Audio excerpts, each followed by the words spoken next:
Hello everyone, I hope you're doing very well.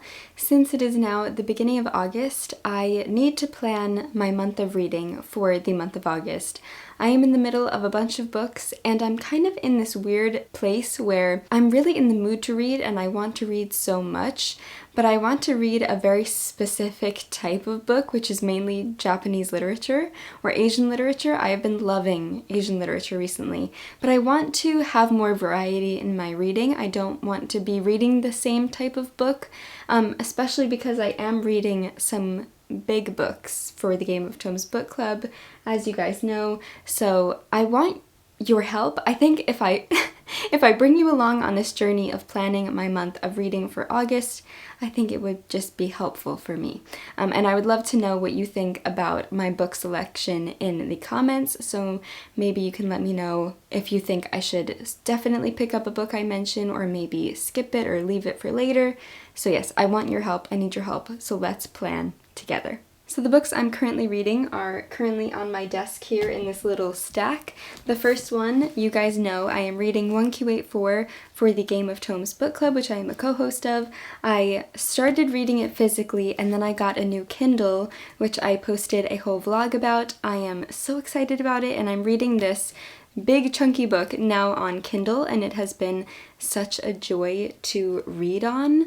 And I have such mixed feelings about this book. I don't love Murakami's depiction of women, but I'm very much intrigued by the story. So I have to read this by the end of August, and I think I'm only like 35% of the way through. I really need to dedicate more time to reading it, so that definitely has to happen in August. Then I am reading these three. The first one is Nature Stories by Enid Blyton. I have been reading this for all of spring and summer, and I'm really enjoying it. It's just a bunch of short stories by Enid Blyton about nature and animals, and it is such a sweet book. And I have been trying to read at least one story a day, if not more than one story. So I am going to keep on going with this one and hopefully finish it by the end of August. If not, maybe like mid-September. I am halfway through and I'm really loving it. This is my first foray into Enid Blyton and I'm really enjoying her writing, so loving this one. And it's a nice, very different break from 1Q84, which I feel like I need. I need books that feel different to 1Q84 because it's just, I feel like no book feels like 1Q84 because it's so unique. And then I started reading East of Eden and I haven't continued on. I sat down with it once and I read the first, I think like 3 or 4 chapters and I loved it, but I haven't continued on because I have just been trying to prioritize 1Q84 and life has just been busy, work has been busy, so I just haven't had as much time to dedicate to this one where I need to prioritize 1Q84. So I really want to keep reading this one. Yesterday I was wrapping a bunch of your Etsy orders, which if I haven't said it already, thank you guys so much for all of your support. You guys sold out the bookmarks again and I have already been getting messages asking if they are going to be restocked. So yes, I would love to restock more bookmarks. You can actually see I'm using my penguin bookmark in East of Eden right now. I'm so glad that you love them as much as I do. I want to make new designs as well as bring back these first designs. So don't worry if you didn't get a bookmark, they will be restocked. Yesterday while I was wrapping orders, I was thinking about potentially listening to East of Eden on audiobook, but I really want to read it physically, so I didn't. And I'm just going to wait until I have more time to dedicate to this because I want to give it more attention and my full attention. So we'll see whenever I can fit this in. And then the other book that I got, you guys saw in my book haul with my husband Leon when we went to McAnally Jackson in the city. I posted a city vlog and you guys came along with us. I got this book, The Boy and the Dog, a novel by Seishu Hayes, and it is translated from the Japanese by Alison Watts. I started this book on the train ride home from the city that day, but I haven't picked it up since, and I was really loving it. So I would love to dedicate more time to this book as well. So those are all the books that I am currently physically reading. Then, like I said yesterday, I was trying to pick an audiobook to listen to, and I was going through so many, and none of them were really capturing my attention until I decided to pick up Tomorrow and Tomorrow and Tomorrow by Gabrielle Zevin. So I am currently listening to it as an audiobook. using Spotify because it's included in Spotify Premium. So I am listening to this. I am on chapter 3 and I'm really enjoying it. It's about these two kids, Sadie and Sam, and it's following how they became friends when they were younger kids and how they bonded over video games and their interest in like math and computer science, and how they go on to develop a video game together, and they end up going to MIT and Harvard, and I'm not sure exactly like where we go because I'm only at the beginning of the book, but it's really just about their friendship as well as them becoming really popular video game creators, which I think is such a cool concept and idea, and I'm really enjoying it right now. In chapter 3, they're talking about Sadie, who is the main female character. She is like one of the only girls at MIT, and right now, I was just listening to it as I was getting ready to film, and she was creating different games, and Gabrielle Zevin, as the narrator, is describing the games that they're creating, and Sadie's games sound so interesting, and I'm just really enjoying the audiobook so far. So I also was thinking to myself, like, I don't know when I'll be able to have time to physically read this, and I've been really in the mood to pick it up. So I really liked the sound of the audiobook. The narrator does a great job, so I was excited to pick this one up. And it's nice because when I like an audiobook, I always want to get a physical copy, and so now I already have the physical copy, so I'm glad I can listen to the story and read the book using my ears and have the physical copy already. So I think that that's nice. And then I was actually thinking about potentially reading this one, and it's right here. I forgot why I took it down, but anyway, it's here, so let's talk about it. This is Kazuo Ishiguro's Come Rain or Come Shine. It is in the Faber Stories collection. It's like a very small little story. I don't know what it's about. I don't want to know what it's about because it is quite short, but I really want to read A Pale View of Hills by Kazuo Ishiguro potentially this month, but I also don't have a ton of time. I'm not 100% sure. So maybe I'll pick this up, maybe I'll pick up A Pale View of Hills, but anyway, the few other books that I want to show you are in my bedroom, so let's go in there. I want to show you my Kindle because it's my pride and joy right now, and here it is. So I have 1Q84 on here. Here are my stickers in case you haven't seen yet. I am just so in love with this thing. Anyway, the other books that I have here. So this stack is all Japanese literature. So here we have A Pale View of Hills by Kazuo Ishiguro. You can't really see it very well. I'll take it out. So here is A Pale View of Hills. Again, it's like relatively short, so I feel like this could be a good pick since I'm reading something that I love to do since forever, is when I'm reading a long book, I like to read shorter books alongside it because then it feels like I am making more progress. Right now, I feel like I'm making zero progress because I'm in the middle of a bunch of like relatively big books. That's why I'm thinking of reading Come Rain or Come Shine by Ishiguro so that it's shorter and I feel like I'm making progress. It's just something that helps my brain. It's his debut novel. It was first published in 1982, and it tells the story of Etsuko, a Japanese woman now living alone in England, dwelling on the recent suicide of her daughter. Retreating into the past, she finds herself reliving one particular hot summer in Nagasaki when she and her friends struggle to rebuild their lives after the war. So I liked that it was set during summer because I'm like in the mood for summery books, or at least books set in summer, and I just think that it sounds really compelling, so I would really like to pick this up. Again, I really don't know if I'm going to be able to just because of how much time I have currently. I feel like I'm just so busy right now.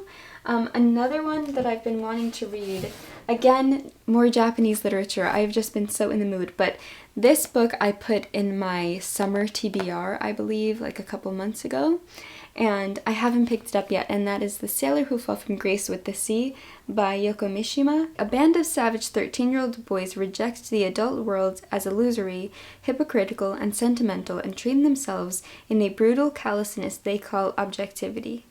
When the mother of one of them begins an affair with a ship's officer, the boy and his friends idealize the man at first, but it is not long before they conclude that he is in fact soft and romantic. They regard this disillusionment as an act of betrayal, and the retribution is deliberate and horrifying. And this is translated by John Nathan. So it sounds like a really interesting story, really interesting concept, and I've heard quite good things about it, though it is like a hard-hitting story. So I have been wanting to read this one for a while. Yesterday I was looking at my books and I was trying to figure out like what I wanted to read, what I was in the mood for. I am kind of in the mood to read a classic, but I'm not sure. A lot of the books here that are like on the shorter side, I have either already read or they're just a bit too long to what I would prefer. Because I'm reading 1Q84, I just feel like I need shorter books because I really need to prioritize my time with finishing 1Q84. That's why I'm gravitating towards these ones. But maybe let's go back into my reading room and we can look at my bookshelves again and see what else is there. I just remembered another book that I was thinking about putting on this list, and that is this one. It is Inspire by Ben Fogel. My wonderful mother-in-law got this for me for Christmas last year, and this is a nonfiction by obviously Ben Fogel, and it is Life Lessons from the Wilderness. So this is a nature nonfiction book, which I love so much, and I feel like is perfect for this time of year. And it's something that, because it's nonfiction, and it's not extremely long, that I feel like it could be a good break and something different from the other books that I'm reading, which I feel like when I'm reading multiple books at the same time, I like when they're all very, very different. So it says, drawing on personal stories from his greatest adventures, Ben reflects on what his time in the wilderness has taught him about life and shows us how we can all benefit from living a little more wild. Ranging across seas, ice caps, jungles, and deserts, Ben's stories are filled with wonder and struggle, animals and adventure, wilderness, friendship, and unexpected acts of kindness and heroism. A primer on positivity, Inspire is bursting with inspiration directly from nature. This is a story about overcoming obstacles, surpassing your expectations, and inspiring your own journey of adventure. That just sounds so wonderful. I believe Leon read this as well, and obviously his mom, because she got it for me. She was telling me about Ben Fogel. I think he had his own TV show as well, if I remember correctly. This sounds like something I would love, and I want to be able to talk to my mother-in-law about it, and I think that it would just be a nice change from the other things that I'm reading, and it just sounds like such a Carolyn book. Like, it really sounds like something I would love. So I am actually really in the mood, I think, for this. So I'm gonna put it on the list. One last book, and then I feel like I should stop here because I feel like I'm already biting off more than I can chew. But there's another book. I have been in the middle of reading this book for ages, not even ages, for years, and that is Mary Oliver's Devotions. This is such a beautiful poetry collection. It is a big collection of her smaller collections, so it's like selections from her smaller collections in one big edition, if that makes any sense. So this is Devotions, and it is selected poems of Mary Oliver, and I have been in the middle of reading this book since I think 2021. The end of maybe 2020 into 2021. All of her poetry is just honoring and admiring nature, and that is what I love to read, especially in the summertime, the spring and summer, and also into autumn and winter too. I mean, all of the seasons have so many wonderful aspects of the natural world. Anyway, but I really love reading her poetry in spring and summer. So I want to read more poems of Mary Oliver, even if it's just like a couple before I go to bed, or maybe even a few in the morning, because I've been reading 1Q84 before I go to bed, which might not be the best idea because it just, I don't know, that book is just so wacky and crazy. Anyway, I feel like this would be nice to maybe read when I wake up in the morning. I feel like I want to start making that more of a routine. It's like either before I have breakfast or after I have breakfast, I just take a little time and read some Mary Oliver poems. She's my favorite poetess. I love her so much. She is just, I feel like a kindred spirit. So yeah, I definitely want to read more of these poems. So okay, I think that's it, because if I add any more books, it's just gonna be too much. Here they all are. So quite a few, but at least I have options. I'm probably not going to be able to get through all of these in the month of August. Maybe I will. Who knows? I have faith in myself, but we'll see. Main priority is finishing 1Q84. I would really love to finish Nature Stories, and I'm really loving Tomorrow and Tomorrow and Tomorrow on audio, so hopefully I'll finish that one as well. And then the rest are sort of up for whatever I'm capable of doing. Definitely let me know what you think about these books, and if there's one that you feel like I should prioritize or a few that I should prioritize. I would love to know what you think about these, and I would also love to know what you're reading and what your plans are for August, what you're currently reading, what you'd like to read before summer ends maybe. I hope you enjoyed coming along, just trying to figure out what to read, because I feel like it is always, well, not always, I was gonna say, I feel like it's always a struggle, but I don't think it's always a struggle. I just feel like recently, because I'm in the middle of so many books and I'm reading a very long book, that I'm like feeling frantic about my reading lately. But anyway, enough rambling. I hope you guys enjoyed this video. Thank you so much for being here and always being so kind and lovely and wonderful. I will see you very soon in another video, and as always, happy reading.